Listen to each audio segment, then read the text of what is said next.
Welcome to the latest edition of Dynamic Political Centrism, hosted by Alan Steinberg, produced by Dr. Yonatan Yaris. This week's special guest, Dr. Maury Sabrin. I am Alan Steinberg, the voice of Dynamic Political Centrism, and tonight we have a very special show. We've had the privilege before of having Dr. Maury Sabrin as our guest. He is a true economic genius, and he is also the ultimate in terms of being a political and public intellectual in the state of New Jersey and in the nation. And the work that he has done on the issue of tariffs long preceded the pronouncements of Donald Trump, the president, who has come out in favor of tariffs and is now implementing his own national policy. Controversy and is raging wild on this issue. And in order to give our viewers a real education, I asked Dr. Sabrin to be our guest. He graciously complied.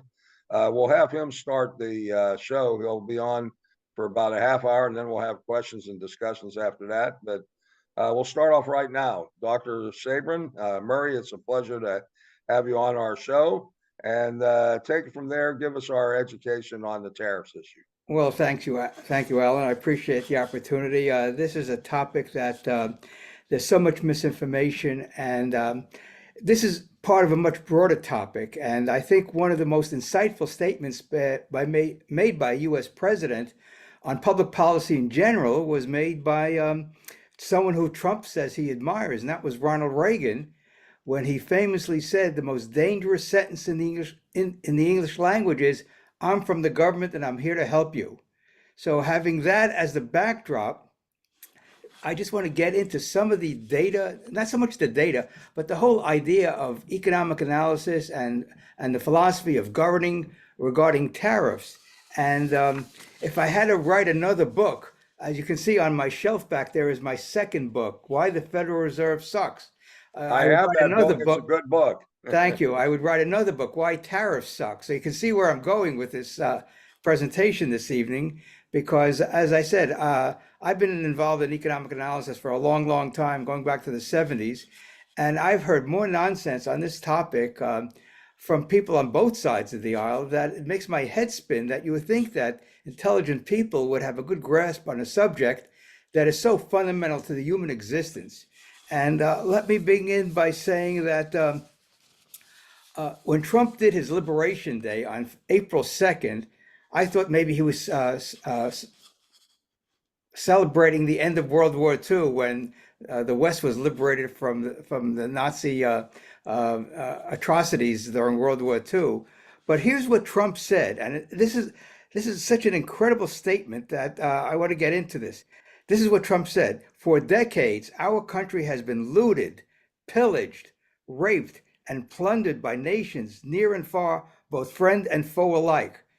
Now, as you know, Alan, I came to America in August 1949 with my older brother and parents from West Germany, where I was born.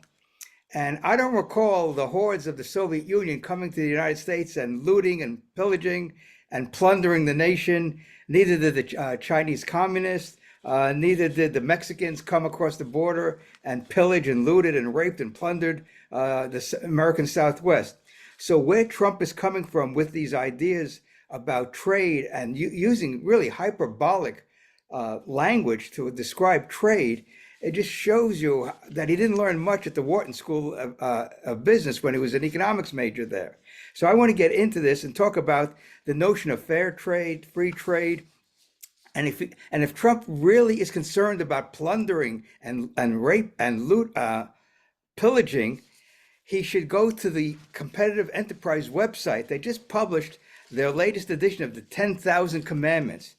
And I just have the takeaway, one of the takeaways from this multi-page, I think over 200 pages on their website. And this is what our federal government is doing to the American people and the American business community. According to the Competitive Enterprise, federal regulators' total compliance costs and economic effects are at least $2.15 trillion annually in 10,000 Commandments estimate, almost certainly higher than last year's total of 2.117. So if there's any plundering going on, it's the federal government that's plundering the American people. In addition, the federal government takes about $4 trillion in taxes, and Bastiat, in his wonderful essay in 1850 called The Law, talks about taxation as plunder, that it's legal plunder, that government takes money from people and uses it for benefits to other people. And so that would be an example of pillaging. You take money from some people and give it to other people. And so that's sort of the backdrop to this notion about trade being a plunder and pillaging and looting.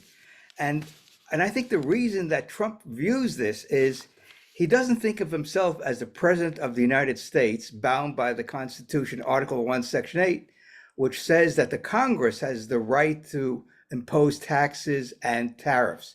So these executive orders on tariffs, I think, are unconstitutional because there's nothing that gives the president the power to unilaterally impose tariffs on other nations. Trump sees himself as the CEO of America, and therefore he thinks it's his job to manage the $28 trillion US economy. That's what Hayek called the fatal conceit of central planning. So Trump has the Republican version of central planning, where he wants to do all sorts of deals with other nations because he thinks that his job is to, quote, protect manufacturing and protect jobs. I went through the Constitution, Alan. I don't find anything in Article 1, Section 8 that says it's the authority, that the Constitution grants authority to the president or even the federal government to protect jobs and protect businesses from overseas competition. And so this is why when Trump talks about the federal government being sort of the ombudsman for American companies, that's not the role of the federal government. The role of the federal government, in its simple approach, is to protect the country from attack. That's the major responsibility of the federal government, is to make sure that the American people are safe in their homes all over the country from any foreign invasion. There's another notion about Trump that is really unbelievable when he says that trade deficits are a problem. Where is it written in any of the economic literature that trade must be so-called balanced between countries? And the best example to undercut that whole argument is that you in New Jersey and me in Florida, we shop at our local supermarket. We run trade deficits with them annually. I buy from Publix, from Trader Joe's, from Costco, from Aldi's. They don't buy anything from me. So we have a pretty substantial trade deficit with all our supermarkets here in Southwest Florida. In addition, we buy a lot of stuff on Amazon. Not as many as some people do, but every week we buy something from Amazon, things that we use on a regular basis. Amazon doesn't buy anything from me, so we have a trade deficit with Amazon. We have a trade deficit with CVS, where we pick up our sundries and any prescriptions that we need. So we're running a trade deficit with them. We're running a trade deficit with all the physicians and dentists that we see in our life. They don't buy anything from us. So the notion of a trade deficit between, quote, the United States and other nations is a totally bogus concept, because nations don't trade. People and businesses trade. And that's, I think, missing in Trump's analysis or attempt to rationalize tariffs. And let me say, one of the great strengths of America is that we are the largest free trade area in the world. Goods and services flow seamlessly from Hawaii and Alaska to the East Coast, to the West Coast, to the Southwest, to the Southeast. That's what makes the U.S. economy a seamless web of 50 states to 340 million people trading seamlessly.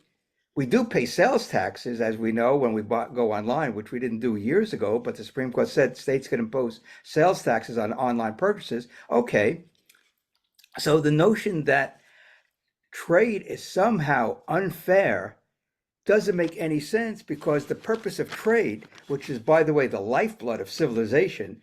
Think, Alan, if we had to rely on our own wits to do this podcast by making a computer. How many of us know how to make a computer? It's impossible for one person to make a computer. In fact, there's a great little pamphlet by Leonard Read, the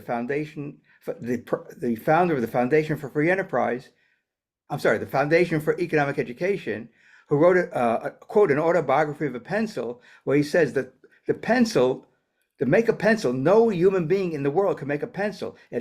All the components of a pencil come from all over the world, and then somebody puts it together. The Ticonderoga company or whoever makes pencils, they can't make a pencil on their own. They have to import all sorts of things that go into a pencil: the rubber, the brass, the wood, the paint, you name it. Even though it's a simple product, the infrastructure behind making a pencil is probably in the tens, if not the hundreds of billions of dollars of oil products and everything else that goes into making a pencil. So when Trump talks about trade being unfair, I don't know where that comes from. Every one of us, when we go into the marketplace, we have to decide, am I getting a good value for the thing that I want to buy? And the value is determined by the individual purchaser. That's called the subjective theory of value that was promulgated by the Austrian school well over 100 years ago. And subjective theory of value explains why people buy what they do when they do it. And for someone to sit in the Oval Office and tell us we're buying too much stuff from overseas is really the height of arrogance. And it's really the fatal conceit that Hayek talked about, that somehow trade has to be managed if it's done with overseas suppliers. And so the notion that we are somehow getting ripped off by making voluntary purchases, and that's really the key word, Alan, voluntary purchases. We all make voluntary purchases. And if we don't make a purchase, no company can punish us for not buying their products, whether it's on Amazon or in a big box store or wherever or a shopping center. So the notion that trade somehow has to be managed by the United States government, and by the way, other governments as well, because what a tariff does is it hurts consumers of that home country and it hurts businesses all over the world. So tariffs should be zero or close to it, and that would make the free flow of goods seamless between people around the world. And so if Trump's strategy is to use the threat of tariffs to get countries to the table, to bargain them down to zero, close to zero, I don't know if that's a good strategy. It may be successful. I think he's going to have a tough time with China, because China doesn't want to be bullied by the United States, and neither do other countries. But we'll see how that plays out in terms of the negotiations. So if we dig down deeper into this whole notion of trade, we see that the trade deficits don't matter, because businesses and individuals trade, not governments. And this is an outgrowth of really the Great Depression and the notion that government has to manage the economy to avoid another depression. This is the legacy of the 1930s, that somehow governments have to manage the economy. So after World War II, we got the Full Employment Act of 1946, which said it's the policy of the federal government to have full employment and economic growth. Well, economic growth doesn't come from government management of the economy. It comes from capital investment, which means you've got to make sure that the entrepreneurs have access to capital. That's why we have the stock market, the bond market, the money market. So there's access to capital. And if we keep taxes low, regulations to a minimum, as the Competitive Enterprise Institute argues for, then the economy, a free market economy, will be the most optimal that there can be without government interference. And so when Trump proposes all these ideas, it just makes my head spin, because it's just so antithetical to the principles of the nation. And let me give you an example. We're coming up next year to the 250th anniversary of the Declaration. And that's why my hat stands for Make Americans Financially Independent. That's the unfinished revolution that we should be aiming for. In fact, I would make the case that the American people were quite financially independent before we got the income tax and the Federal Reserve in 1913. And then, of course, all the New Deal policies of the 1930s and the Great Society programs of the 1960s. But leave that aside for the moment. The Declaration talks about that our natural right is life, liberty, and the pursuit of happiness. Well, what does that mean from a practical sense? Well, in order to sustain your life, you have to trade with other people, because we need what? Food, clothing, shelter, utilities, insurance. You name all the things that we purchase today. We need those things in order to sustain our life at a fairly high level of consumption. Liberty Liberty means the ability to exchange with whomever we want, whenever we want, and that's why government prohibitions undermine that, even if those things are some people think are harmful, like the prohibition movement that we had that gave us the 18th Amendment, and we know what prohibition did to the economy, or I should say to the social fabric in the 1920s. There's one little nugget that most people don't know about, Alan, regarding prohibition. The federal government poisoned bootleg alcohol, and there are estimates that over 6,000 Americans died from the bootleg alcohol that was poisoned by our own government, and yet no one was ever prosecuted for either manslaughter or murder because of that. It just shows you how counterproductive, and that's a polite term, of what government policy is when somebody has a burr up their gazoo to say that people should behave in a certain way. And we see this now with the war on drugs, war on drugs. And happiness, life, liberty, and happiness. Originally, it was life, liberty, and property, but let's talk about happiness. What makes people happy? I would contend it's the ability to spend their own money, to do the things in a peaceful, voluntary manner with their neighbors, with their family, with their colleagues, and with people around the world. And today, of course, we can do it seamlessly on the internet with Zoom and other platforms where we can speak to people at virtually no cost. So when Trump and his minions talk about fair trade, every trade that is voluntary where people benefit from it is fair because it makes people happier. It shows them they are exercising their liberty and they're making their life better. So the quintessential American values of life, liberty, and pursuit of happiness can come about because of free trade. And so when government impedes free trade, it sets into motion a whole sorts of distortions in the economy. The supply chain is distorted. The notion that people's standard of living is undermined. And the tariff that Trump just put on China, 145%. Let me give you an analogy. Trump says that we need to have high tariffs on other countries so they can lower their tariffs. That's like saying my neighbor is abusing his wife, so therefore I'm going to abuse my wife in order to have a level playing field. That's one way of looking at it. The other way of looking at it, let's assume we as consumers, there are no middlemen involved, go to the port of Newark, of New York, of Miami, or wherever, San Francisco, and we buy the good directly from the importer, from China. Let's say that product at the port is $100. 145% tariff means that good will now be $245 instead of $100. So if the good was only worth to you $100, why would you now pay $245 for that good? Because the government has imposed a tariff. This undermines living standards and economic freedom. So when Trump talks about these ideas and these high tariffs as a negotiating point, I don't think the Chinese are going to cave into them. So they're supposedly meeting in Switzerland this weekend. Secretary of the Treasury Bessent and his counterparts. We'll see how that goes. But Bessent, in a recent Wall Street Journal op-ed, said something that is just the opposite of what tariffs are doing and what Trump is doing regarding trade. Bessent wrote, "For America to build, government must get out of the way." Alan, that sounds like a laissez-faire economy.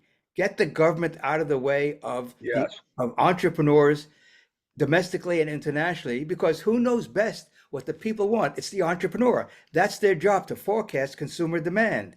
No government can do that. Exhibit A is the Soviet Union and the East European satellites, North Korea, Cuba, and all the other centrally planned economies. They just can't deliver the goods that people want. And Mises destroyed the whole concept of socialism in his 1922 book entitled Socialism. So there is a huge body of literature on showing that collectivism, statism, economic regulation undermines the very principles of humanity, namely voluntary trade, economic freedom, and the notion that somehow the government can manage this. And this is where the hubris comes in. And that's why, from a political perspective, if Trump's measures turn out badly for the U.S. economy, then what's going to be blamed by the pundits and the political elites on the other side, and even the American people, because they can vote with what in the midterms, saying, Trump's managing of the U.S. economy has given us higher prices, more unemployment, more regulation, and more distortions in the economy. And it would make what we saw during COVID as child's play when the economy was locked down. So again, I'm in the camp of let's deregulate the economy. Let's get the resources in the hands of the American people, because the entrepreneurs know best what the American people want. Here's some facts that is fascinating. From 1946, the end of World War II, to 1971, the U.S. economy ran a trade surplus virtually every year. So we were selling to the rest of the world because we were the engine of the world economy after World War II, while the other countries were building up their economies in Europe, in Japan, in Korea, what have you. Then what happened? One of the most fateful days in American and world history. President Nixon severed the last link between the dollar and gold on August 15th, 1971. So here it is 54 years later, and what has been the result? There's been a trade deficit virtually every year from 1972 to the present. Is that a coincidence? No, because what Nixon did was he unleashed the Federal Reserve to inflate the economy, which Arthur Burns did in 1971 and 72 to help Nixon get elected. Then William Miller did the same thing in the 1970s under the Carter administration. Then Volcker tightened the screws to prevent the inflation from getting out of hand, and inflation rate went from 12% to 3% by 1982. And so we had a booming economy in the 1980s, helped by the deregulation of the Carter administration, which he doesn't get enough credit for, because that was one of the important events in American business history and economic history, the deregulation that Carter set into motion. And then we got a booming economy for the most part, but the Federal Reserve kept on inflating, and that's why we got the dot-com bubble and then the housing bubble. And in the interim, what was happening, Alan, is that as monetary inflation goes up, the cost of doing business in America goes up, wages go up, and so businesses say, I'm getting squeezed in America I can't raise prices that much, I'm getting squeezed by higher costs, so I'm going to go overseas. And so they went to China, they went to Vietnam, they went to Indonesia, they went to South America. So this is very easily explainable why the United States has been running trade deficits. But the point is, we've been getting a great bargain. We're giving them dollars that are depreciating in value, and we're getting goods for those dollars. So the American people have been effectively subsidized by the Federal Reserve because of all the cheap money going out and goods coming in. So because of that, people think it's a horrible situation that the United States is running trade deficits. But as I pointed out, trade deficits don't matter. What matters is production and the ability of producers domestically and internationally to trade their products and services around the world. And of course, if we had total free trade, then we would have what economists call the international division of labor. We would have countries specializing because there are some countries that specialize in certain goods and services and agricultural products, what have you. We don't grow coffee in the United States or bananas. We get that from more tropical climates. So the concept of balanced trade makes no sense whatsoever. We don't do it in our individual lives. So why do we think nations can quote balanced trade? Because we do have a deficit in goods, but we have a surplus in services because the United States exports a lot of services around the world. And whether it's medical services, whether it's entertainment services, IT type of services, the United States is a huge engine of prosperity. And it could be even better than it is, not by these trade deals or bludgeoning other countries to try to have them succumb to Trump's will as what he wants to do in terms of reordering trade, but just allow a free enterprise economy to work here and around the world. In fact, Milton Friedman made the case for unilateral free trade. And I've made the case in my recent piece in the Mises Institute toward a constitutional federal budget and financial independence. I pointed out if Trump really believes in free enterprise and limited government and using non-coercive ways to increase manufacturing and other economic activity in the United States, he would call for the abolition of the corporate income tax of $530 billion. The federal budget is over $7 trillion. So it would be fairly easy to cut $530 billion out of the budget and make the United States the freest economy on earth. Capital would flow to America, jobs would explode in America, and we would have close to a 0% unemployment rate, and we would have a cornucopia of goods being produced in the United States. So if Trump wants to, quote, think out of the box and not try to be a deal maker, because he's not Monty Hall, and the country is not let's make a deal, he should use the tax code to benefit the American people, American workers, and we would have the golden age that Trump thinks he can usher in with all these management of the U.S. economy. So with that, I'll stop. We'll go have a nice chat about these issues because, as you know, I've been at this a long time, and the more I see presidents try to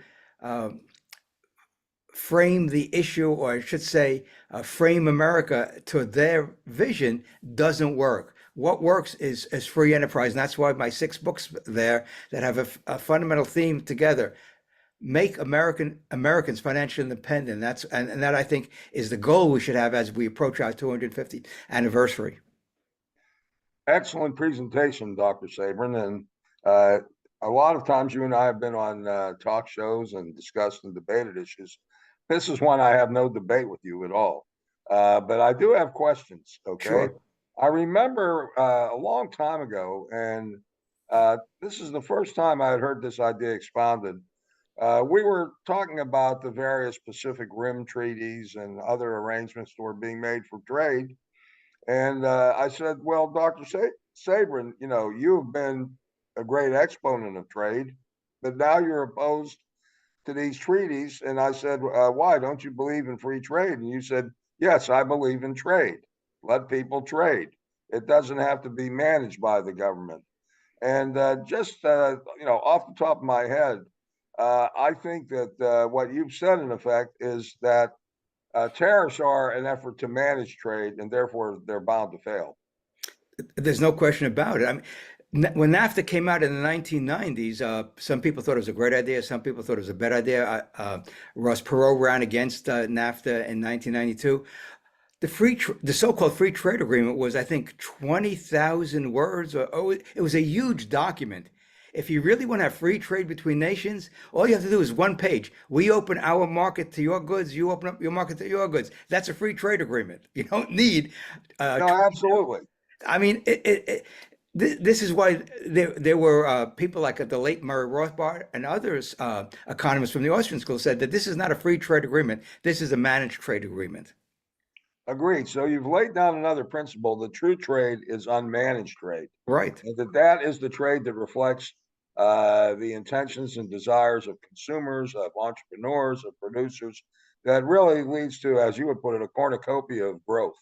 Now, that is something I think you would find a lot of support for in the American public. But right now, Trump is, I don't know where he's going. As you know, I'm a very anti-Trump political thinker, but I'm honestly mystified here. And why I'm saying this is it shows every sign of collapsing. I remember reading Jude Wanniski years ago, where he talked about the stock market as a leading indicator of what will happen in the economy. If that is the case, we're headed towards catastrophe. I mean, genuine economic catastrophe. I'm going to ask you to put on your political hat now, because you have run for, in fact, later on, I'm going to have some fun with you, because this is a gubernatorial election year, and I find your political views as interesting as your economic views. So I'll ask them to apply these to what's going on in New Jersey now. But my question of you is this: put on your political hat. Everything is leading towards disaster.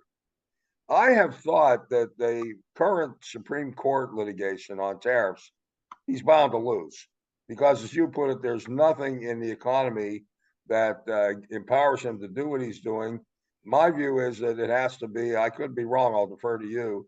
Only Congress can really establish tariffs. The president cannot do this unilaterally by executive fiat. He can't do this by executive order. So my question of you is, where does he go with this? If the economy is headed towards catastrophe, and I believe it is, as you've expounded, and he has to somehow reverse course. The good news for him is that the Supreme Court may give him an off-ramp. I think if the Supreme Court finds that these tariffs are unconstitutional, he doesn't have to admit he's wrong. He never admits he's wrong. That's how he gets out of the tariffs. But where do you think he's going politically with all this? That is probably the $64,000 question. I contemplate this all the time because what's the impact? Because we have an unknown here, which is what the Supreme Court will do. I don't know if there are any cases before the court now regarding Trump overstepping his constitutional authority. No, there is a litigation. I know that, and I know that the court will be ruling on this soon. I don't think, though, where you're quite right, is I don't think there's been a case in the history of the country on this because nobody's ever tried this, to institute tariffs by executive order and presidential fiat. Well, the thing, what he's going to try to say, or at least the whoever's going to argue the case before the court's going to say, there is an economic emergency because of all these deficits, which doesn't hold any water because it doesn't make for an emergency. No, I mean, of course not, because deficits are not the problem. The problem is the Federal Reserve, the regulations, and U.S. foreign policy is problematic as well. So the question before the court is, if Article 1, Section 8, right there in the first sentence says that Congress shall have the power to impose taxes and duties and things like that, then the president can't do it on an EO basis, executive order basis. So again, he may be saved by the court, and it should go through the Congress. And that's my feeling. Yes. And of course, the Democrats are not making that much noise. The Republicans are the ones that should be making the noise because they claim to have fealty to the Constitution. And so, if you have fealty to the Constitution, you should say, Mr. President, I know what you're trying to do, but let's do it the constitutional way. But as you know, we live in a post-constitutional America. The Constitution has sort of been buried. Since the Federal Reserve was created, then of course the New Deal and Great Society programs, which have spending in it, which I wrote about, that's not authorized by the Constitution. That's the conundrum we're facing in this country, is that spending from Social Security, Medicare, Medicaid, aid to education, none of these things are authorized. And so back in the old days, Alan, when the prohibitionists wanted to ban alcohol, they knew they had no constitutional authority. So that's why we got the 18th Amendment. They went through the constitutional process of saying this is the supreme law of the land, not because it's moral, because it's legal. I mean, slavery was what time legal in America. It doesn't mean it was right. And so the whole idea, if we wanted to have all these programs that FDR and Johnson instituted, they should have gone the constitutional route instead of just having a law passed and imposing taxes and benefits like Obamacare and so on and so forth. I mean, Supreme Court ruled 5-4, Obamacare was constitutional, with Roberts being the deciding vote. But again, there's nothing in the Constitution that forces people to buy medical care. And that thing went out. I think they got rid of that during the Trump administration. But the point is, Alan, all these issues boil down to one thing. What is the role of government in a free society? And I have a wonderful quote from somebody, I don't know if you admire him, but let me read you this quote. When I was doing this article on the Constitution, I said, let me see what Calvin Coolidge had to say about it. I do admire Coolidge. Let me just interrupt you with that. He really was a free enterprise growth individual. He was very much anti-bigotry, which for his time was remarkable. And the other thing about Calvin Coolidge, one of the best books I've read on his life is by Amity Shlaes. I read a number of her publications and works, and it's just a super engrossing biography. So go ahead and read him. But I'm always delighted to have Coolidge on my show. This is when I saw this quote, this encapsulates everything that's wrong in America today, from the perspective of what government does. Coolidge wrote, unfortunately, the federal government has strayed far afield from its legitimate business.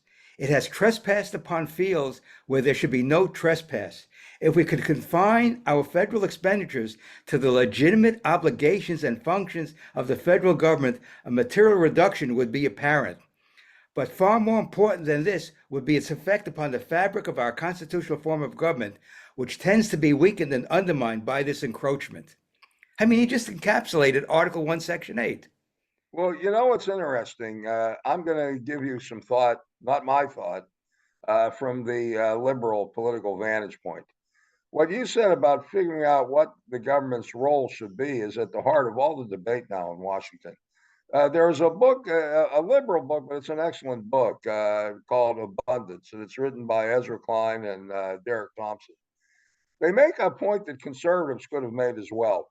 They said we first have to figure out what the proper role of government should do. And strangely enough, in this book, Klein and Thompson agreed that governments should be limited to certain functions. And they said figuring what those functions are is the first task of government. Mm-hmm. And in this case, they are believers. I am too. That's where you and I may differ. I believe the government has a role in building infrastructure. And I believe, roadways, and nowadays people can agree or disagree with what I've just said. It doesn't matter. But figuring out what that role is the first task of an administration. And secondly, empower the government to get it accomplished. In fact, one of the things they mentioned is under the Inflation Reduction Act, there were billions, actually it's over $1 trillion of infrastructure authorized. But the government, the bureaucrats in government, I don't use that in a pejorative way, do not have the power to make this happen. So the money gets appropriated, got appropriated by Biden, the Biden administration and the Congress. It gets appropriated, but nothing happens because bureaucrats are not really empowered to get it done. Well, I think this is one thing that the Murray Sabrins of the world, and I don't want to use a dirty word, the Larry Summers of the world. I like Larry. I'm just saying, you and he are of different vantage points. I think this is something you and Larry could agree on, that first of all, government has to figure out what it is that it wants to do. Sure. Well, the thing is, that's why the Constitution is as flawed as it is, still gives us a foundation of liberty. The Bill of Rights is gold as far as I'm concerned. And the other thing about Article 1, Section 8, and then we have the 10th Amendment, which says if it's not authorized by the federal government, it reverts to the states and the people. That's a prescription for saying we have a federal system, a decentralized system, where if the federal government is not authorized to do it, then the states can do it. So in New Jersey, if the people of New Jersey want to have a big welfare state, then let them pay for it. If the people of Florida, they are paying for it. Yeah, I know. They're paying through the nose for it, and that's why companies and people that's are what leaving. This election is all about in a few weeks. Go ahead.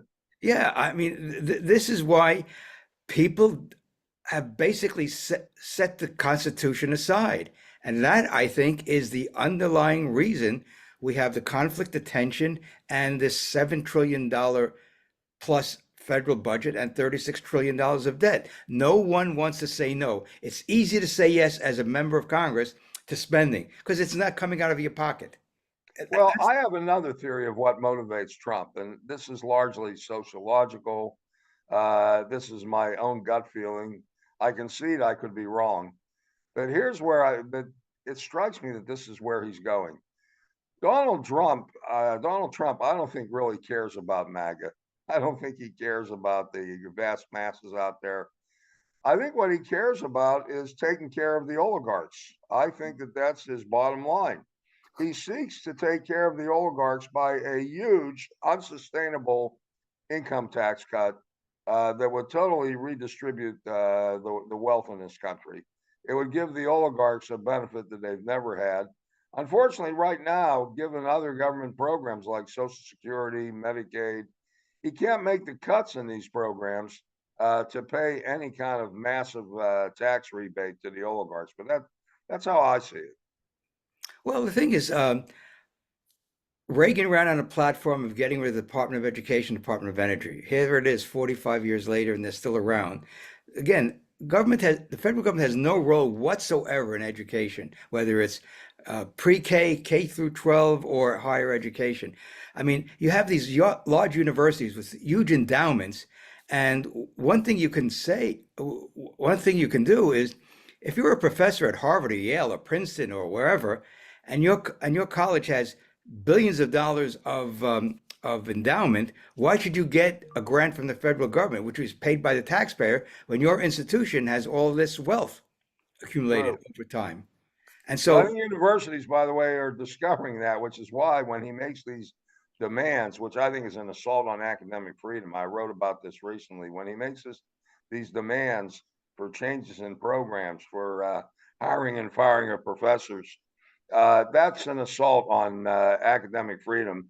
But I think that now these professors, that the various institutions are seeing that they can basically tell them to take these grants and shove it, to yeah. use a crude saying. I think that's what's happening in your field of higher education. Well, I've written this. I mean, I put this on my Substack. Is that uh, the proper course of action should be you cut off all government aid to these institutions. And if they want to do whatever they want in terms of coursework, and as an academic, I certainly didn't want to see even Trenton get involved because I was at a state college. I mean, the curriculum is really part of the faculty's responsibility, not Trenton. I mean, they have veto power over new programs and things like that. So there's no duplication or anything like that. But they basically rubber stamp for the most part a new MBA program or possibly even a new PhD program. But the point is, decision making, whether it's business decision making or community decision making, should be done at the local level, not from Washington, not from the state capitol. And that's another issue that we haven't really addressed: is who makes the decisions? Because if the money is coming from Washington and the state capitals, they're going to have a huge input on how that money is being spent. There are always strings attached to money. I mean, every parent knows that. Every child knows that. Strings come with money. It's just part of human nature. And so what we need to do is have this robust discussion about what the federal government should do. Coolidge gave us insight 100 years ago, and we should pick up that banner and say, let's have a discussion on healthcare, housing, transportation, foreign aid. I mean, this goes down a list of everything the federal budget has, and say, what can we abolish now? What can we abolish in 6 months to give people time to reorder their affairs? There's a front page article in the local paper here in Naples, Alan, of the Neighborhood Health Clinic, which is a nonprofit health center that provides health care free of charge to people who have fallen through the cracks. They've been around 26 years. Last week I attended a ribbon cutting for an expansion of the medication room, which provides needed medication for people who have hypertension, diabetes, you name it, every ailment they see there. The beauty of this organization and others in New Jersey, the one I helped create in Bergen County, is this one doesn't take a penny of taxpayer dollars. When the founders decided, a doctor and a nurse, a husband and wife team, decided to create this facility, they said, we don't want any taxpayer dollars. We want to be totally independent. And they raise money hand over fist because people buy into the mission of the organization. Peter Drucker wrote about this in the Wall Street Journal in 1991. I've been basically expounding upon that in my writing. The nonprofitization of America will shift the social services from the government to the nonprofit sector, where things are done on a voluntary basis, because, as Drucker points out, the way that nonprofits succeed is if they can, quote, sell their mission to donors who buy into the notion that there are going to be good outcomes for the money that they contribute to these organizations. And there are tons of organizations like that around the country: food banks, crisis pregnancy centers, literacy centers. I mean, just go down the list: Salvation Army, clothing, Habitat for Humanity, There's a wonderful one here in Naples because we are a high residential cost area, and the workers who don't make much money, $15 an hour, $18 an hour, the rents are pretty high. So Habitat for Humanity builds houses for them, and with sweat labor and sweat equity, I should say. And it works beautifully. So this whole notion that the government has to provide a safety net belies the history of our country, because before the Great Depression, it was community resources, and every ethnic group, every racial group, every nationality had organizations that provided life insurance, unemployment insurance, health care. And David Beato, in his wonderful book, From Mutual Aid to the Welfare State, chronicles this throughout the country. And it was affordable, it was effective, and this is the model that was basically overturned to a large degree by the Great Depression, with the federal government getting involved in welfare and minimum wage and all these other programs that expanded the federal government's role in the economy. Well, let me ask you this, okay? Because this is something I've never asked you directly, and it's not meant to put you on the spot. Sure. But what do you think are the minimal functions of government? You've indicated national defense, and everyone agrees with you on that. Sure. But what other functions do you think come naturally to government? Do you think the government has a natural role in infrastructure, for example? Well, that's an interesting question, because my original doctoral dissertation at Rutgers was on transportation, urban transportation. And as you know, the New York City subway system was built with private capital. In 1904, August Correct. Belmont was one of the financiers of the subway. The railroads, the railroads in the 19th century that were subsidized by the government, Alan, every one of them failed. Every single one of them. The same thing with the canals. It was private capital that built the turnpikes, the early turnpikes in America.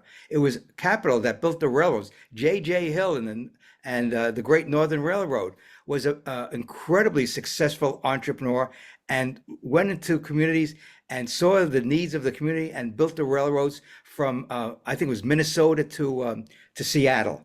Because I read that history. It's just a magnificent history. Then you have But Rockefeller. who would make the decisions? In other words, okay, your point is very solid in terms of the failure of government financing. Yeah. But who would make the decisions as to what needed to be built? In other words, what infrastructure, what kind of infrastructure? Today, we have the internet as a new form of infrastructure. Yeah, Who absolutely. would you have make those decisions? Well, I think that's the role of the entrepreneur, Alan. That the role of the entrepreneur is to look at the world and say, what needs can I meet given my expertise, whatever that expertise is. And that's the beauty of free enterprise, is that I'm just astonished when you go into a supermarket, the variety of products that come from all over the world that come into one place called the supermarket seamlessly from all over the world. That is a tribute to the men and women entrepreneurs that are out there that say, I'm going to try to make this product and see if it works. Sometimes it fails. I mean, the whole notion that Mises talked about is the free market economy is a profit and loss economy. Profits mean that you're meeting consumer needs. Losses mean that you've got to restructure your business or go out of business. And utility companies is a good example. I think the first utility companies by Edison and others, telephone, were all done with private capital in the 19th century. But who would you have? Okay, this is the most interesting question for me. What kind of monetary system would you have? You know, the Federal Reserve, and I'm not saying this positively or negatively, was Yeah. set up as a means of maintaining this stable value of currency, for example. I don't know if it's worked, but it was set up for that reason. The Fed has expanded on that. Now they say it's stable pricing and full employment. I never heard of a financial system that was dedicated to full employment. I agree Right. with you on that. Okay. Right. But what would you do if tomorrow government said, like someone like Rand Paul, for example, who has said openly, let's get rid of the Federal Reserve? Yeah. How would money be regulated? Does money need to be regulated? And how would the monetary system work under a Murray Sabrin presidency? Well, President. Since it's inflation, instead of being a $64,000 question, that's the $6.4 million question. And Okay. One the, of these shows, I want you to answer that. That's going to be the topic of the show. I've yeah, always been this is that's a what great you do. this is a great monetary technical issue. Rothbard wrote a piece called "The Case Against the Fed," and in the last chapter, this was published 30 years ago. He has his proposal to transition from the Fed to the Treasury would take over the monetary role, and he talked about what the relationship between the dollar and gold would be. As you know, the dollar was defined as 1/20th of an ounce of Right. gold back in 1790s. And Who's the author of this? Is Murray Rothbard the this author is of Murray this? Rothbard's book, The Case Against the Fed. And I'm going to have to get that. yeah, I've never read. I've read some of his articles. I've never read that you book. again, the Mises Institute, you can get the PDF online for free. Well, that I'll definitely do. That's my consumer choice for that. Yeah, The Case Against the Fed. It's a magnificent book with technical stuff at the end, but it's outdated because since that was published, the Federal Reserve has created so many dollars. I mean, there are now what 20 some odd trillion dollars around. I remember when it was something like $35 per ounce of Right. gold was out of the system, and today forget it. That is way obsolete. But now let's get to this has been a wonderful show. I'm going to have you back on the subject of the Fed itself because Okay. the Fed is not going to become an issue of non-discussion. I think the discussion is going to become even more intense because the efforts of Trump on inflation don't seem to be going that well, and I think the tariffs will exacerbate this. One of the signature moments of your career was that you ran for governor of New Jersey. Now, I was involved in that election. I was campaigning for Christy Whitman. I worked in her administration. I always thought your run contributed a lot to good discussion of basic issues in that campaign. And when you ran, you knew you weren't going to win, but nevertheless, you brought issues to the fore. Now, the situation, actually, I think, in terms of spending and the tax is far worse than it was at that time. Oh, sure. It really is. Now, my question of you is a general one. I'm not asking you to give any preference among candidates or anything like that. That could be a show in itself. But as you're looking at these primaries, what's your view, not as to the candidates, but where do you think New Jersey politics is at today in terms of dealing with basic issues of taxation, spending, and government growth, or tampering down government? Yeah, I mean, the issue from my perspective, things that I talked about it back in '97 is that, again, should the state government do in terms of its relationship to the people Exactly. and communities? Because there's so much state aid going to cities and school districts. And the basic point I make is that if it's not your money, you tend not to care how it's being spent because it doesn't come out of your pocket. This is a basic human issue. If it's not your money, you don't care if there's waste, fraud, or abuse, unless you are really a hardcore accountant that wants to make sure that the money is spent wisely. But that's the other issue: is the money being spent wisely?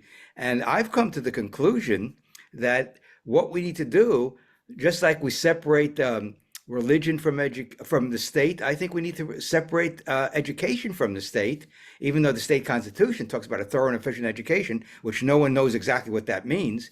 Well, the courts haven't known what it's meant. I know.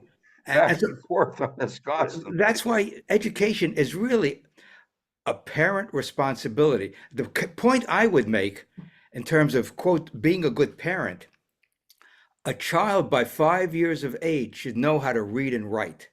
I really believe that, even though I've never been a parent, but having seen nieces and nephews grow up, I think it's the responsibility of parents, because after all, parents teach children a lot of things, right? Well, most people would agree with you on that basic observation.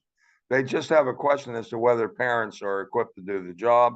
I think parents are, but that's what the whole controversy is involved. Well, let me make this point, and I've made this point when I spoke years ago. What do parents teach their kids that makes life bearable with their kids? They learn how to speak their language, their native language, in some cases 2 languages, right?